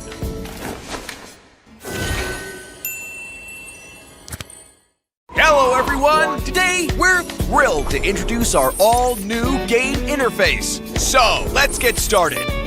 First, we've completely updated the main interface with a new layout and visuals. Second, familiar features like Daily Quest and Battle Chest have been merged into Surprise Flip, so you can claim rewards in one convenient location. Players can earn daily surprise flip points by participating in any 5 vs 5 mode and unlock cards based on the points earned. Cards come in different qualities, and high-quality cards will automatically assemble with adjacent cards first. Rewards are randomized, but the higher the quality, the better the rewards. Flip enough cards for a guaranteed big prize. Additionally, we've cleaned up the match result screen. Beyond layout and visual improvements, we've also added a Starlight Task Progress Tracker. Rewards for new players have been completely upgraded too. Let's start with level growth. New players can earn heroes as they level up and unlock new battle spells. Next up is the Starlight Rookie Edition. Here, new players can complete simple tasks for exclusive rewards. There's also a shop for new players with great discounts to help speed up progression. Well, that just about covers everything. More exciting features are coming in the future. Until next time, we'll be seeing you in the Land of Dawn.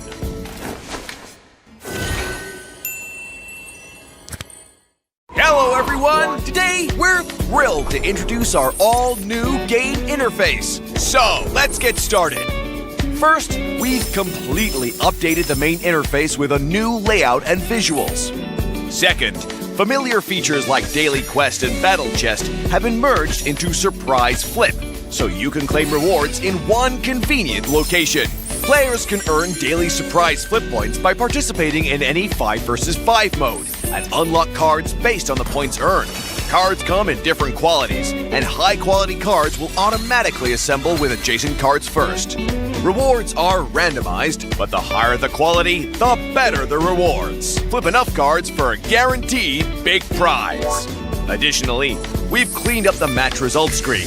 Beyond layout and visual improvements, we've also added a Starlight Task Progress Tracker. Rewards for new players have been completely upgraded too. Let's start with level growth. New players can earn heroes as they level up and unlock new battle spells. Next up is the Starlight Rookie Edition. Here, new players can complete simple tasks for exclusive rewards. There's also a shop for new players with great discounts to help speed up progression. Well, that just about covers everything. More exciting features are coming in the future. Until next time, we'll be seeing you in the Land of Dawn.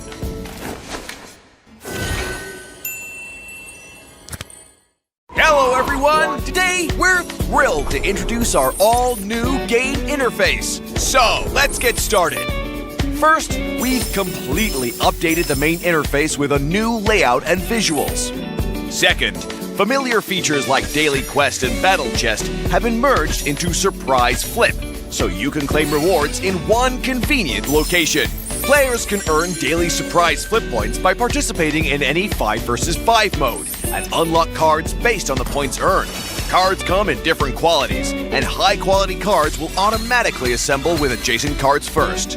Rewards are randomized, but the higher the quality, the better the rewards. Flip enough cards for a guaranteed big prize.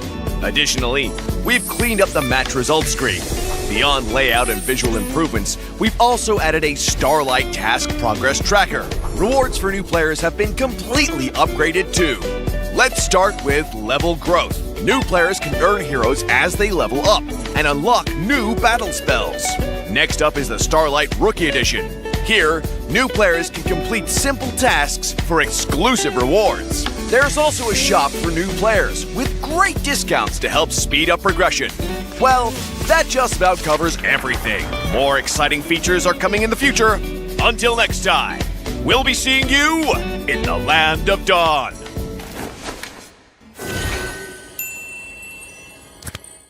Hello everyone! Today, we're thrilled to introduce our all-new game interface. So, let's get started.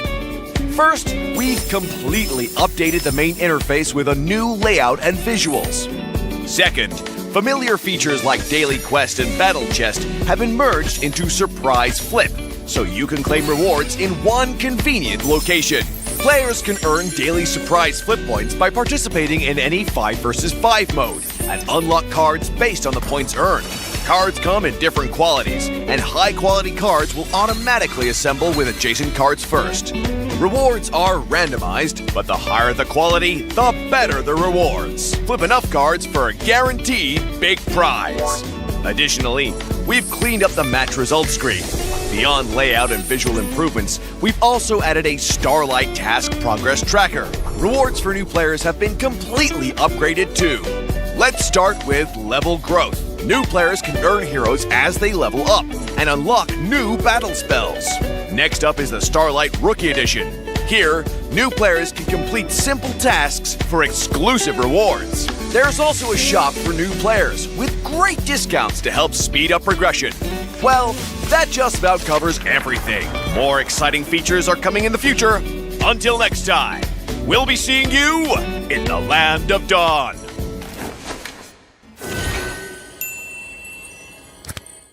Hello everyone! Today, we're thrilled to introduce our all-new game interface. So, let's get started. First, we've completely updated the main interface with a new layout and visuals. Second, familiar features like Daily Quest and Battle Chest have been merged into Surprise Flip, so you can claim rewards in one convenient location. Players can earn daily surprise flip points by participating in any 5 vs 5 mode and unlock cards based on the points earned. Cards come in different qualities, and high-quality cards will automatically assemble with adjacent cards first. Rewards are randomized, but the higher the quality, the better the rewards. Flip enough cards for a guaranteed big prize. Additionally, we've cleaned up the match results screen. Beyond layout and visual improvements, we've also added a Starlight Task Progress Tracker. Rewards for new players have been completely upgraded too. Let's start with level growth. New players can earn heroes as they level up and unlock new battle spells. Next up is the Starlight Rookie Edition. Here, new players can complete simple tasks for exclusive rewards. There's also a shop for new players with great discounts to help speed up progression. Well, that just about covers everything. More exciting features are coming in the future. Until next time, we'll be seeing you in the Land of Dawn.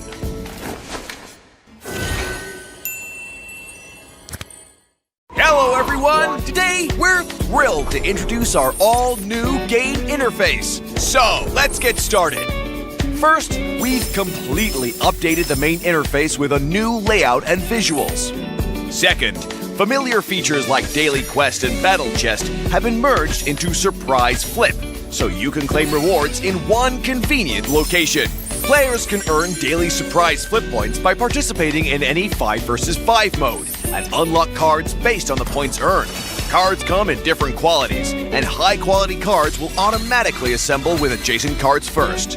Rewards are randomized, but the higher the quality, the better the rewards. Flip enough cards for a guaranteed big prize. Additionally, we've cleaned up the match results screen. Beyond layout and visual improvements, we've also added a Starlight Task Progress Tracker. Rewards for new players have been completely upgraded too. Let's start with level growth. New players can earn heroes as they level up and unlock new battle spells. Next up is the Starlight Rookie Edition. Here, new players can complete simple tasks for exclusive rewards. There's also a shop for new players with great discounts to help speed up progression. Well, that just about covers everything. More exciting features are coming in the future. Until next time, we'll be seeing you in the Land of Dawn.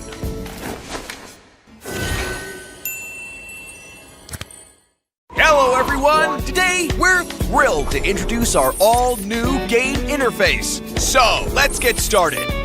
First, we've completely updated the main interface with a new layout and visuals.